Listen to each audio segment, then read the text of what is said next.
I was in Rome when the Pope died. Luckily I had already booked a hostel months prior. The place was crawling with kids fresh off the trains from Poland and planes from Brazil. I made my way to my hostel from the train station with ease and checked in. I was chilling in the lounge of the hostel before going to meet my friends somewhere for dinner. I am on one of the computers shooting my dad an email when this cute girl sits down next to me. I say, "Hi, I'm Future Waves, where are you from?" She tells me she's from CT. I being from CT think, fuck yeah, bonding time. I ask her where in CT. She responds with Fairfield County. I go, oh the Gold Coast.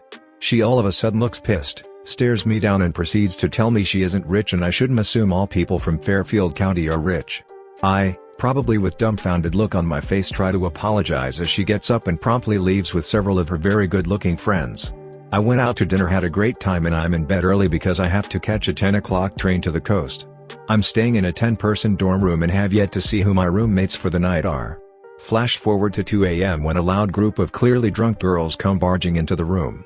I just wanting to sleep open my eyes but hardly move. Well, wouldn't you know, it's the same girl and her friends that thought I was such an asshole earlier in the day. Only now, in their drunken stupor, they don't notice I'm awake and proceed to pretty much strip completely naked as they get ready for bed, tits and ass everywhere. I'm chuckling to myself as the Fairfield girl prances around singing and dancing in just panties. A few minutes go by and most of the girls have settled into their bunks when one of them says, "Hey, it's so hot in here, can someone open the window?" I, being right next to a window, sit up, push the window open and say good night.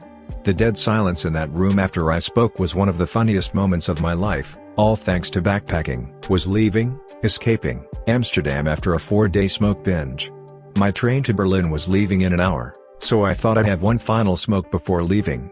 The coffee shop had a special, 7 guilders for a coffee and space cake. I had one.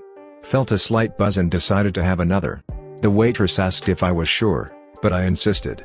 I walked back to the train station and was walking to my train when the space cake kicked in. It was like getting hit in the back of the head with a mallet. I was so stoned. Successfully managed to get on my train and then passed out. I have vague recollections of showing my Eurail pass and passport. I woke up about 12 hours later with a conductor violently shaking me. Still completely stoned out of my head. I stumbled out of the Berlin train station and went directly to the first hotel I saw, threw down my CC and passed out in my room for another 12 hours.